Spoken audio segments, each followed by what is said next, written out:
Bueno, ante todo, muchas gracias por la invitación, gracias a los estimados presentes y gracias por la oportunidad que nos cede no solamente a nuestra persona u organización, sino al pueblo panameño en una coyuntura muy compleja sobre lo que es la vida interna, la vida nacional del, de todos los ciudadanos, ¿no? En este sentido, queremos expresar que Panamá durante eh, los pasados meses sufrió una huelga nacional y bueno, la huelga nacional fue producto de un desgaste o una acumulación de hechos que hizo que el movimiento popular panameño saliera a protestar, a hacer piqueteo, eh, a presentar demandas sociales ante cuatro elementos. Uno, el respeto por la soberanía territorial ante un acuerdo bilateral que se hizo con los Estados Unidos y el gobierno panameño, en donde tenía como objetivo implementar una serie de operaciones para supuestamente controlar la migración, el narcotráfico, pero nosotros consideramos que también puede ser una estrategia de intervencionismo geopolítico e ideológico en la región. También otro de los puntos de la demanda del movimiento popular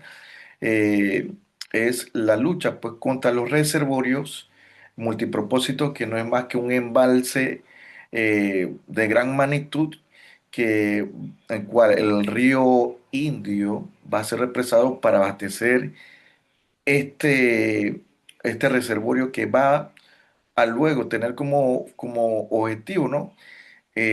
Abastecer a los esclusajes donde pasan los buques, los barcos por el canal interoceánico. El otro de los puntos fue la ley 462, que es el mayor de los puntos de las demandas, en el cual se hace una reforma a la ley orgánica de la seguridad social a través de la institución que es la Caja de Seguro Social, ¿no? En el cual lamentablemente todos los gobiernos han tenido mal manejo de los fondos, también la propia junta directiva ha tenido un mal manejo administrativo, ¿no? Y por supuesto, una de las luchas permanentes ha sido la no reapertura de la mina Cobre Panamá. La mina Cobre Panamá, a pesar que la Corte Suprema de Justicia de Panamá emitió un fallo de inconstitucionalidad en el 2017 y en el 2023, el gobierno está desestimando estos fallos que son para nosotros sagrados como parte de lo que es la justicia a nivel nacional. Y bueno, es que hay que expresar que el actual gobierno es de corte de derecha, pero que en el marco de la huelga el movimiento se vio bien afectado, producto de escalonado y sistematizado de lo que fue la represión. Represión que a pesar de que Panamá en la Constitución no tiene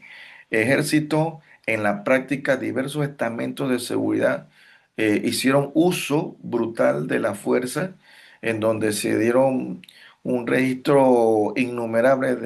de personas afectadas por bombas lacrimógenas, perdigones. Por supuesto, se ha dado el registro de dos personas fallecidas, tres son un menor de edad y un joven. Y por supuesto, hay que destacar que en el marco de esta represión también se ha vivido una inseguridad, una vulnerabilidad hacia los derechos humanos, ya que se decretó específicamente en la provincia de Boca del Toro un estado de emergencia que prácticamente dejó sin efecto los derechos fundamentales de los ciudadanos. Entonces aquí quedó a merced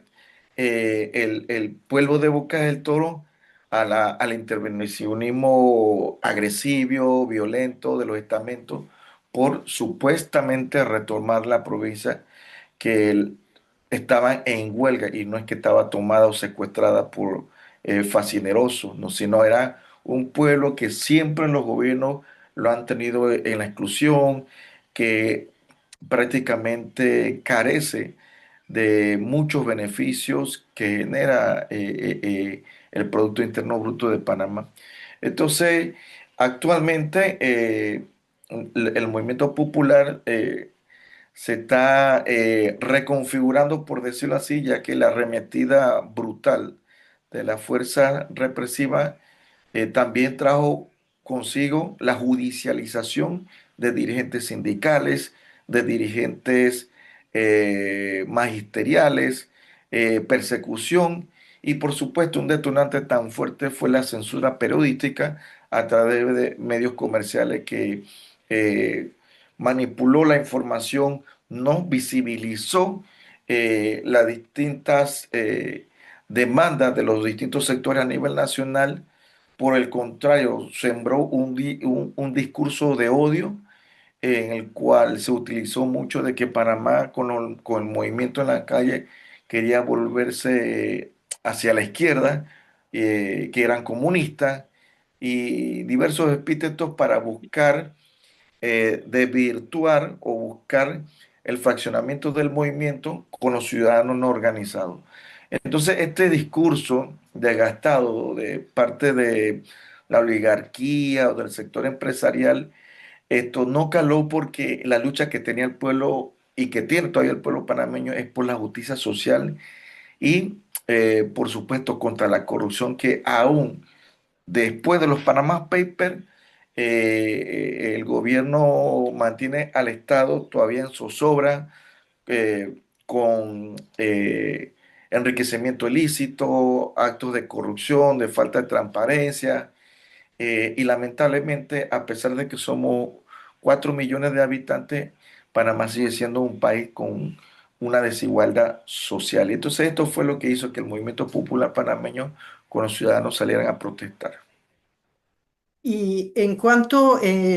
al tema del canal, porque yo entiendo que a pesar, o sea, que además de todo esto, se han sumado, digamos, la cuestión de las intempestivas declaraciones de Trump y el acuerdo que ha habido entre el gobierno panameño y el gobierno de Estados Unidos. ¿Podrías decirnos algo sobre eso y cómo es recibido por la sociedad panameña?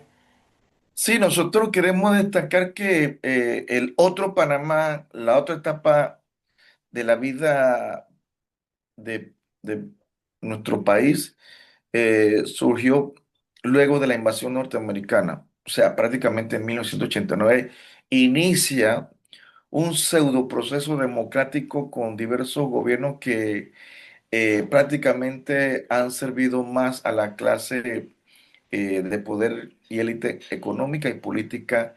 en el país. Lamentablemente, en cada periodo gubernamental ha acrecentado el tema de la corrupción y por ende, al momento que se da la reversión del canal en 1999 como parte de los tratados Torrijos-Carter, quien toma la potestad de dirigir la autoridad del Canal de Panamá, la ACP, prácticamente han sido representantes de esta clase empresarial, oligarca, política, que también ha tenido fracaso administrando la Caja del Seguro Social, administrando los heraldos o la cuestión pública del país. Entonces, Panamá toma el canal en 1999 y prácticamente se ha basado como si fuera un Estado libre asociado, igual que el proyecto minero Cobre Panamá. Entonces, aquí es donde el panameño, al escuchar del actual gobierno José Raúl Mulino, de supuestamente defender el canal ante la amenaza de Donald Trump, busca el discurso del nacionalismo, el discurso del patriotismo, de que hay que defender nuestra historia, el legado de los mártires y héroes, pero definitivamente la reacción fue lo contrario. Panamá no se ve representada a través de lo que genera el canal de Panamá, porque prácticamente, como dije, em, no hay un avance en materia de desarrollo de diversos sectores eh, productivos de Panamá. Y es una de las cuestiones que nos llama mucho la atención porque con el coeficiente de Gini aquí en Panamá nos mantenemos en la posición 48 en la región de vulneración o pobreza. Entonces, y es importante mencionar este tema de lo que genera el canal porque no lo vemos en la vida del desarrollo. Entonces, aquí es donde los panameños, por supuesto, toman una posición posterior porque Donald Trump no es que viene a salvar al pueblo panameño de la corrupción, sino nosotros mismos que tenemos el deber de defender la soberanía territorial, pero también reconocer que hay que buscar otras dinámicas para bloquear estos tipos de gobiernos que se enriquecen de la cuestión pública de todos los panameños. Entonces, la lucha que tiene el pueblo panameño es una lucha por la soberanía hacia una transición también energética, popular, democrática y contra el intervencionismo. Y podrías decir, para terminar, es significativo lo que decías de Boca del Toro, que está en el norte del país, ¿no? Y esa, o sea, quizás esa diferencia entre la zona del canal, que es, pues,